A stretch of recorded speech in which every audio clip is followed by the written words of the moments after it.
Votre mère a essayé d'avorter et vous dites « je suis née dans la survie des aiguilles ». Mais on ne sent pas d'amertume dans votre écriture. Mais il n'y a aucune amertume. Ça veut dire qu'il n'y a pas eu de manque que vous ne ressentez plus aujourd'hui, mais que vous avez peut-être ressenti? Non, non, parce que j'ai toujours été dehors. Oui, je ne me suis jamais sentie liée à une famille. Jamais. Je n'ai pas de famille. Les familles, c'est celle que je me suis faite et défaite.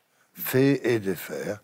Mais vivre, je ne renie pas mes vies avec des femmes magnifiques et des enfants que j'ai faits, même si Guillaume est parti et dans quel état. Mais je sais pas, je pense que c'est... Je veux dire, c'est pas parce qu'on a une famille qu'il faut absolument vivre avec. Non, je pense que c'est bien de pouvoir lui apporter des choses et le réconfort et la joie surtout.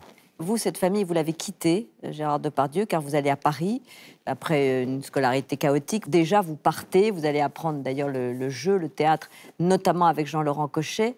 Et là, il y a une boulimie de lecture, il y a une boulimie de... J'ai toujours été boulimique. C'est ça, oui. Boulimique de la vie. Oui. La preuve, c'est que je n'ai même pas vu les accidents de la vie. Et en plus, je trouve qu'un accident, c'est une chose extraordinaire, qui fait partie de la boulimie, et qui n'est pas forcément violente. C'est très bien.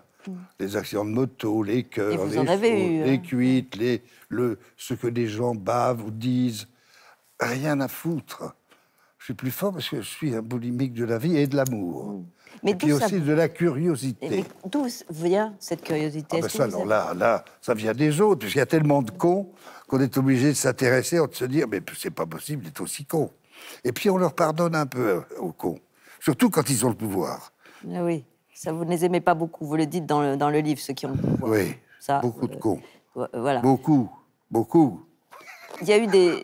Bon, on vous retrouve dans ce livre, au fond, on vous entend, évidemment, c'est comme si vous nous parliez, même si c'est écrit, c'est nous transmettre quelque chose, c'est nous donner quelque chose. Non, écrire, c'est plus ce qu'on a quand on ne pense à rien. Alors quand on pense à rien, c'est un peu ce que, là, je rejoins Saint-Augustin dans le présent. C'est-à-dire, si on me demande de raconter ce qu'est le temps, je dirais que je n'en sais rien. Mais si on me demande de raconter ce que j'ai fait ou ce que je ferais, ça, éventuellement, je peux y répondre. Donc, le présent est l'éternité. C'est-à-dire que mon père était dans le présent.